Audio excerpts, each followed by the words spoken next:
próximo se va a llamar, se llama Simposio Orígenes y Prevención de la Discapacidad. Es un tema muy puntual. Quiero presentarles al doctor Jorge Arturo Cardona Pérez, va a ser nuestro primer ponente, el cual él es, labora ahorita en el Instituto Nacional de Pediatría, es el director actual, pediatra neonatólogo, y nos va a hablar de asfixia perinatal como causa de discapacidad. El doctor Arturo Cardona es un pediatra muy reconocido y que últimamente ha trabajado mucho en este tema. Arturo, te dejo. Muy buenas tardes. Agradeciendo la amable invitación del doctor Arturo Perea, buen amigo y a quien respeto profundamente, y a todos los organizadores de este magnífico evento. Les agradezco la oportunidad de compartir algunos momentos con ustedes. Voy a tratar de ser muy breve. Para empezar, quisiera decirles que creo que hay dos aspectos fundamentales que magnifican la problemática que tenemos en el Sistema Nacional de Salud de nuestro país, a pesar de que hemos avanzado y que hemos tenido muchos logros, como lo que se había comentado previamente. Creo que estamos lejos de llegar a la excelencia como todos lo deseamos. Y, por ejemplo, les puedo presentar esa transparencia donde se ve la tasa de mortalidad que existía en Estados Unidos, ¿verdad?, para el año 2000 y el 2016. Y como ustedes pueden ver, esta tasa de mortalidad que está aquí en rojo es la que tiene México en el 2010, que en Estados Unidos se da en 1976, y es la tasa de mortalidad en 2016 para México, que se alcanzó en Estados Unidos ya hace muchos años. Esto nos ubica un poquito en la realidad y en lo lejos que estamos de algunos detalles. Y vale la pena nada más como comentario, por ejemplo, aquí en el número 11 es cuando se inició el uso de indometacina en Estados Unidos, que más o menos es a mediados de los 70s, y hoy por hoy en nuestro país pues el uso de indometacina no es algo que se lleva a cabo de manera rutinaria, es más, no se puede conseguir en muchos lugares. El manejo del ECMO, por ejemplo, ustedes pueden ver a principios de los 80 en Estados Unidos, hoy por hoy en México no existe como tal todavía un centro regional. Y creo que esto nos da una idea bastante clara. ¿Y por qué lo comento? Porque ustedes saben que la nueva tendencia, el nuevo tratamiento, lo que está de moda para los niños con encefalopatía hipoxico-isquémica es la hipotermia, y es algo que no se ha estandarizado todavía en México. Hay esfuerzos en diferentes partes del país, pero estamos muy lejos de tener un esfuerzo totalmente estandarizado con respecto a esto. Este es uno de los graves problemas, esos de los rezagos que tenemos y que tenemos que ser muy realistas, obviamente en un plan positivo. El segundo aspecto muy importante que es gran parte de la problemática en cuanto a salud perinatal se refiere, es que nosotros insistimos mucho en dividir lo que desde mi punto de vista es indivisible, es un vínculo entre la madre, el feto y el neonato. Y ustedes saben que es uno de los grandes problemas, lo que, como se comentó, hoy se hablaba de microbioma, probióticos, prebióticos. Si una madre se embaraza con sobrepeso o obesidad, ese niño ya viene programado de una manera diferente. Lo que come esa madre durante la gestación, cualquier evento durante ese momento obviamente va a impactar en el feto. Nada más para que se den una idea, en este año en México va a haber más de 220,000 óbitos, y es algo en lo que nunca pensamos. Es una cifra muy alta, ¿verdad?, si la comparamos con la tasa de mortalidad neonatal en nuestro país. De tal manera que ese vínculo indivisible no lo conceptualizamos de una manera integral, y es otro de los grandes problemas que tenemos en nuestro país. Hace poco tiempo estuve en un congreso de medicina materna fetal en Mazatlán, había más de 800 gentes. En cuanto entró el módulo de neonatología, más de la mitad de los ginecobstetras se salieron, y creo que esa es una idea bastante clara del grave problema que tenemos por delante.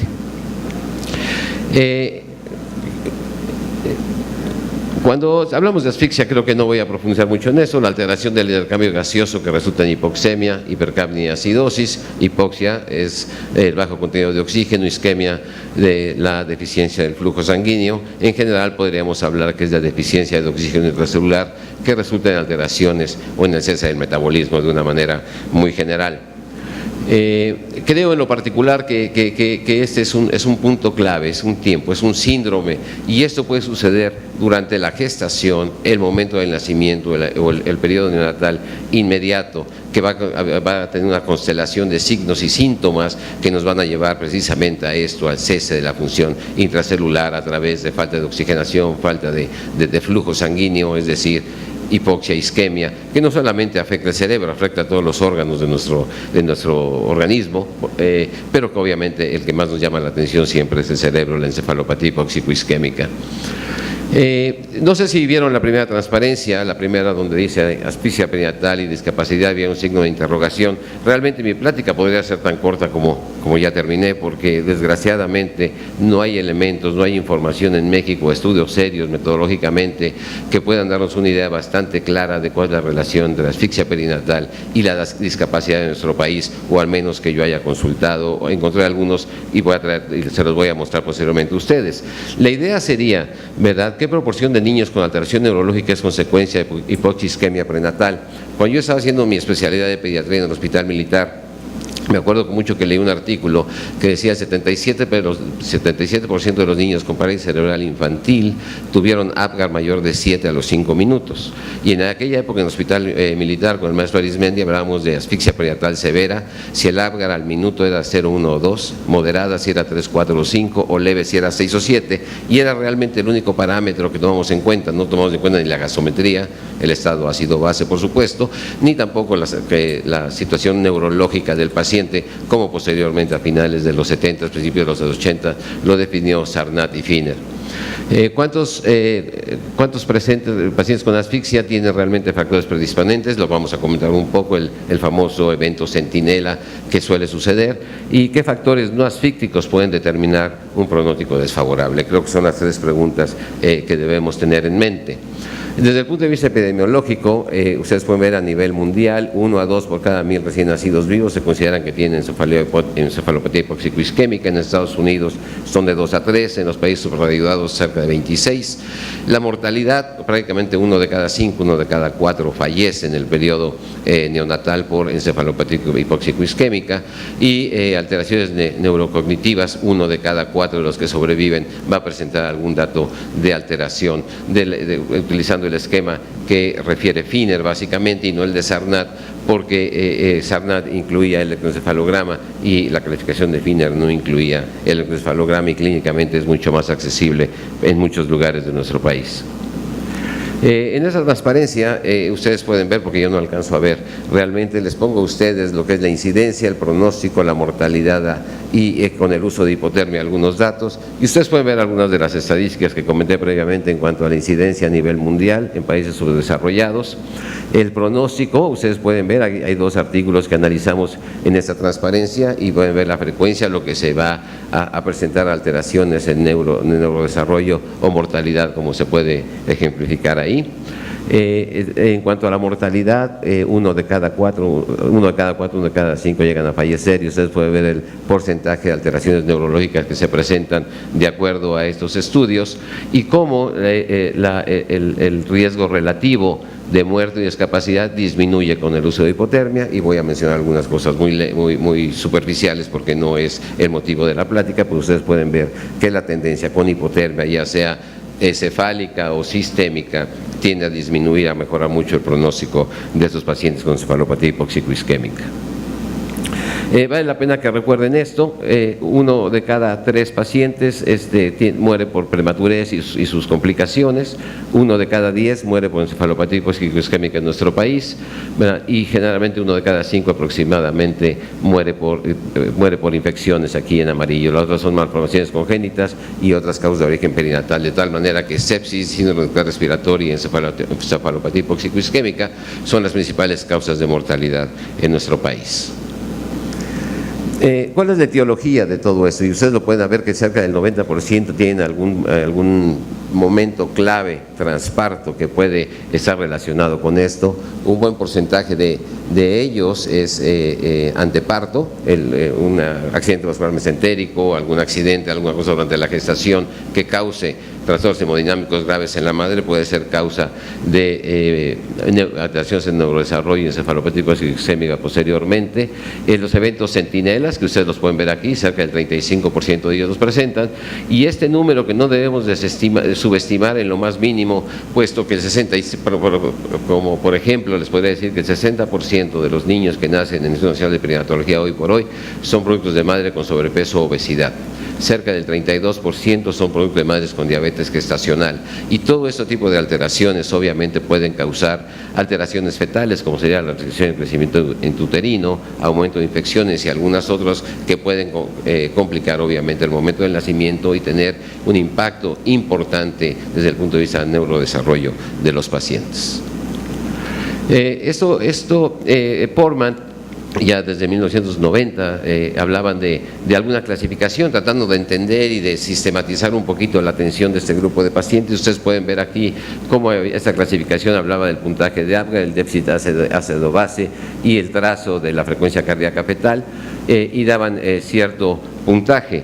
Si el puntaje era mayor de 6, ¿verdad?, en general, se encontraban mucho más alteraciones y se consideraba un paciente grave. Ustedes pueden ver alteraciones si ameritaba ventilación, si tenía crisis convulsivas, alteraciones en el tono muscular y algunas otras complicaciones, como lo pueden ver, y que de alguna manera en aquella época por lo menos ayudaba a sistematizar un poquito más el abordaje de este grupo de pacientes. Hablar de patogénesis es obviamente muy interesante, es complejo, pero en forma muy general la distribución de flujo disminuye en ciertas partes periféricas del organismo, con preferencia hacia el corazón, cerebro y glándulas adrenales, ¿verdad?, tratando de mantener la función cerebral normal. El flujo sanguíneo alterado, ¿verdad?, va a causar isquemia tisular, multifocal. Esto puede ser, el daño cerebral puede ser variable, y como ustedes pueden ver aquí, algunas otras alteraciones obviamente van a formar radicales libres de oxígeno, estrés oxidativo, y va a causar necrosis generalizada o legiria. De una manera un poquito más, es que no alcanzo a ver muy bien, pero la falla de la bomba iónica causa despolarización neuronal, y ustedes pueden ver algunas alteraciones hasta llegar a los ácidos grasos libres, y esta formación de la peroxidación lipídica nos va a llevar las vías prostaglandinas hacia la formación de radicales libres de oxígeno, que si bien en el niño de término el sistema antioxidante no es tan inmaduro, obviamente esta alteración en el balance va a provocar más alteraciones y va a ir fomentando la lesión hipóxico-isquémica. Esto es básicamente algo similar, la hipoxisquemia, una falla energética, disminución del ATP y un aumento de la hipocantina, que para mucha gente por alteraciones de la angiotensina oxidasa se consideraba el Apgar bioquímico hace algunos años, ¿verdad? Esto obviamente también produce cambios iónicos y despolarización con entrada de sodio a nivel celular y sale el potasio, a una mayor cantidad de calcio intracelular. A nivel de la membrana los absorbidos se van alterando, mayor liberación de ácidos grasos libres, y a través de la peroxidación lipídica aumentan los radicales libres de oxígeno, la síntesis de prostaglandina, como lo comentábamos previamente, una mayor cantidad de aminoácidos excitatorios con la consecuente edema cerebral y alteraciones a nivel de la membrana celular. Visto esto de una manera más gráfica, lo pueden ver aquí, y básicamente este esquema es porque vale la pena el hablar de esa fase de latencia, que es donde la hipotermia y esta nueva tendencia en el tratamiento de la encefalopatía hipóxico-isquémica tiene relación, y ustedes pueden ver aquí cómo la entrada de calcio intracelular va favoreciendo el edema, la destrucción celular, la necrosis laminar, la presencia de los aminoácidos excitatorios juega un papel fundamental en esta falla secundaria que se llama, con la actividad epileptiforme, ¿verdad?, una actividad residual después de las 72 horas prácticamente nula. El punto clave es la anticipación. Hemos venido trabajando mucho en el instituto en 3 aspectos fundamentales que voy a comentar al final, pero uno de ellos es precisamente ese de la encefalopatía hipóxico-isquémica. Este año hemos tenido 4 niños que han entrado en hipotermia con los criterios que actualmente manejamos y que ya están consensados en la literatura internacional. Y solamente hemos tenido 4 que han ameritado realmente tratamiento con hipotermia, pero en lo que he hecho mucho énfasis y hemos tratado de recuperar en el Instituto Nacional de Perinatología es regresar a las bases, regresar al manejo hemodinámico, al manejo metabólico, al manejo térmico del paciente de una manera integral, porque no todo el mundo tiene acceso a lo que es hipotermia, y nos sigue fallando mucho la reanimación, no muchas veces es la más adecuada, el manejo inmediato en ese periodo de latencia tampoco es el más adecuado y se cometen errores de una manera sistemática. En un principio, los niños, cuando estamos decidiendo si entran o no a hipotermia, los residentes están mucho más al pendiente de que no pasen las 6 horas para meter la hipotermia, que por controlar bien todos esos aspectos que van alrededor del manejo integral del paciente con asfixia en el momento del nacimiento. ¿Verdad? La hipotermia pues, básicamente es la reducción de la temperatura cerebral de 2 a 4 grados centígrados, una neuroprotección relacionada al grado y a la duración, Hay una ventana terapéutica, como les comentaba, que es esa fase de latencia que les mostré en el esquema. Efectos secundarios obviamente existen y hay estudios de seguimiento, que este es uno de los principales factores que afectan mucho nuestra toma de decisiones. No tenemos retroalimentación para adecuar estrategias y líneas de acción. Y cuando hablaron de asfixia y discapacidad, y me puse a buscar en perinatología, me puse a buscar en México, y realmente la cantidad de información en relación a discapacidad con asfixia perinatal es muy vaga. Yo no encontré realmente nada, y eso es de las partes más difíciles en nuestro sistema. Obviamente la hipotermia disminuye el metabolismo cerebral, evita el edema, ¿verdad? Bueno, aquí ustedes pueden leer con mucho mayor claridad que todos los efectos benéficos de la hipotermia en relación a lo que ya comentamos de la falla energética, la bomba, el glutamato, la apoptosis, el oxígeno, la glucosa, como lo comentamos previamente. ¿Cuáles son los criterios según la Academia Americana de Ginecología y Obstetricia, que han sido revisados desde 1996 hasta la fecha en 3 ocasiones, pero en general los podríamos resumir, como dice aquí: una acidosis metabólica o mixta profunda con un pH menor de 7, Apgar menor de 3 a los 5 minutos. Acuérdense que el mismo Finner y Mulligan hace mucho tiempo definían en base a los números de ciclos de presión positiva o al Apgar al minuto, a los 5 minutos, y en eso clasificaban la asfixia antiguamente, pero este factor, este elemento, junto con los demás, es un aspecto que vale la pena tener en mente. La secuela neurológica clínica en el periodo neonatal inmediato, eso es la clasificación de Sarnat y de Finner, como lo comenté previamente, y la evidencia de disfunción sistémica multiorgánica. Esto es algo que encontré cuando tuve mi primera vuelta en 1993, que era jefe de la unidad de cuidados intensivos. Nos pudimos analizar simplemente el Apgar, porque en aquella época es en lo que más nos basábamos, y ustedes pueden ver cómo el grupo de pacientes, realmente el Apgar menor de 5 a los 5 minutos en general era de 1.6% del total de nacimientos, ¿verdad? Y básicamente estaba relacionado con un Apgar menor, pero en pacientes de una edad gestacional muy pequeña, menores de 32 semanas, que no necesariamente es sinónimo, obviamente, de un evento asfíctico al nacimiento. Este es un trabajo del doctor Garza en el Hospital Infantil de México, que actualmente se lo quité al doctor Alberto García Aranda, y está nuevamente con nosotros en el Centro Nacional de Perinatología. Y este es el número de consultas totales, cerca de 6,000, ¿verdad? En el servicio de neurología, el 63% de las consultas eran por epilepsia, 17%, si alcanzo a ver correctamente, por afecciones perinatales. Ustedes pueden ver que de estos 63 pacientes que fueron atendidos por epilepsia, tenían el antecedente, de acuerdo a los criterios utilizados por ellos, de asfixia perinatal en el 36.3% de los pacientes. Es decir, que 1 de cada 3 pacientes que acudieron a consulta al Hospital Infantil de México por epilepsia tenían el antecedente de asfixia perinatal.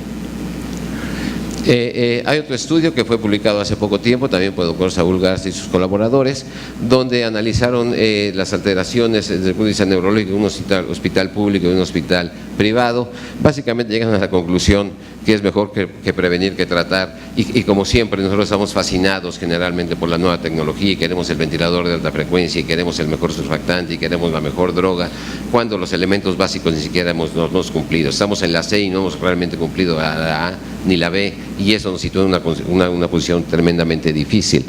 Pero como ustedes pueden ver, se analizaron 327 pacientes, estos son los números dentro del hospital público y privado, ¿verdad? Había una causa prevenible de epilepsia en el 45% de los casos, en el 37% de los pacientes en la institución pública tuvieron antecedentes de asfixia perinatal, y 10% en la institución privada, de tal manera que parece que sí, la asfixia al momento del nacimiento es una causa obviamente de epilepsia y de ciertos trastornos neurológicos. Hernández Cabello en el IMSS Sector tiene publicado eso en 1985, lo encontré por ahí, donde reportó que la incidencia en encefalopatía era del 14.6% por cada 1,000 recién nacidos, una letalidad del 8.5%. Y esta publicación, que es muy general, en la que nos habla específicamente de encefalopatía hipoxico-isquémica.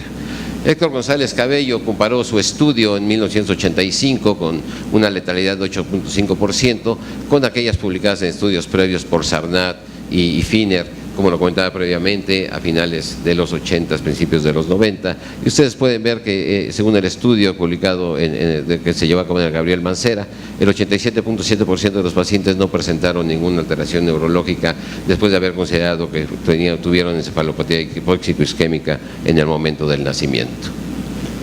Y estas publicaciones es el impacto del enfriamiento terapéutico en encefalopatía hipóxico-isquémica. Esto es básicamente en el primer mundo, y ustedes pueden ver el riesgo relativo, prácticamente todos es menor de 1, es decir que el efecto protector parece ser muy positivo, tanto desde el punto de vista de desarrollo neurocognitivo, en mortalidad y algunas complicaciones al mediano y a largo plazo, de tal manera que la hipotermia pareciera ser, siempre y cuando todos los demás requisitos se cumplan, tener un efecto protector.